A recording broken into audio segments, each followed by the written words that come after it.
قل هذه سبيلي أدعو إلى الله على بصيرة أنا ومن اتبعني وسبحان الله وما أنا من المشركين.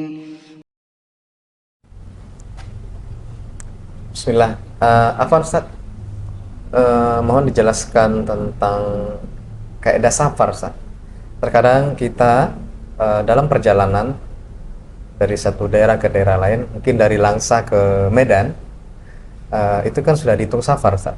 Nah, dalam perjalanan ini, apakah sholat kita ini memang harus kita jamak qasar, atau mungkin kita cukup dengan melaksanakan sholat seperti biasa, mungkin sholat zuhur berjamaah, kemudian untuk sholat asar tetap kita berjamaah, begitu juga maghrib dan isya.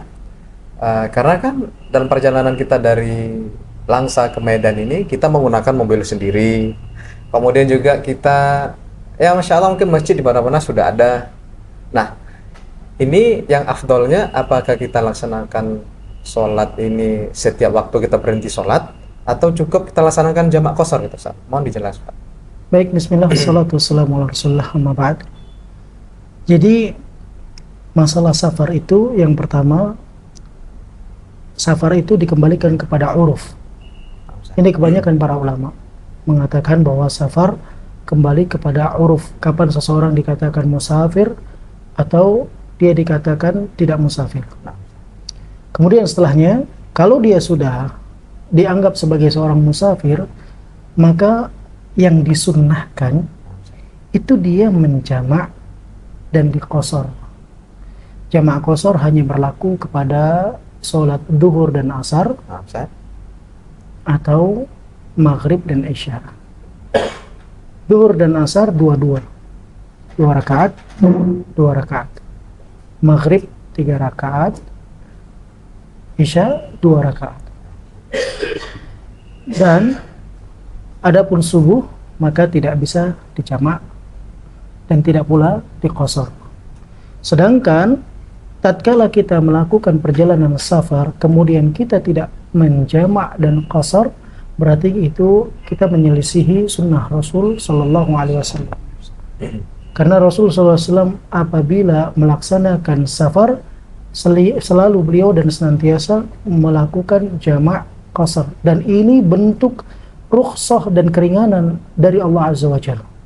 Oleh karena itu Nabi SAW sebutkan di dalam haditsnya bahwasanya jika ada keringanan dari Allah azza wajalla, maka ambillah keringanan itu. Dan bentuk keringanan dalam safar, kembali sholat 2 rakaat untuk duhur dan asar, 3 rakaat dan 2 rakaat untuk maghrib dan isya. Dan ini tentu perlu kita pahami bahwa jamaah itu tidak harus safar. Jadi jamaah itu kondisi apapun, ya, selama dia ada udzur yang syar'i, atau bahkan Nabi SAW pernah tidak ada udzur, beliau menjamaah. Tetapi adapun qasar maka hanya berlaku pada musafir. Di jamak qasar, apakah dia taqdim ataukah dia takhir, apakah dia didahulukan atau bisa diakhirkan. Oleh karena itu, tatkala seorang muslim melakukan perjalanan safar, dia dikasih kemudahan, karena safar itu, kata Nabi sallallahu alaihi wasallam, bahwasanya safar qit'atu minal adzab. Safar itu ada bagian adab di sana. Senikmat-nikmatnya perjalanan safar, walaupun dia di hotel, walaupun dia naik mobil, naik pesawat, tetap dia akan merasakan letih, dan itu bagian daripada azab, ya, dalam safar itu. Oleh karena itu dikasih keringanan, dan keringanan ini. Bismillah. Afwan Ustaz, mohon dijelaskan tentang kaidah safar Ustaz. Terkadang kita dalam perjalanan dari satu daerah ke daerah lain, mungkin dari Langsa ke Medan, itu kan sudah dihitung safar Ustaz.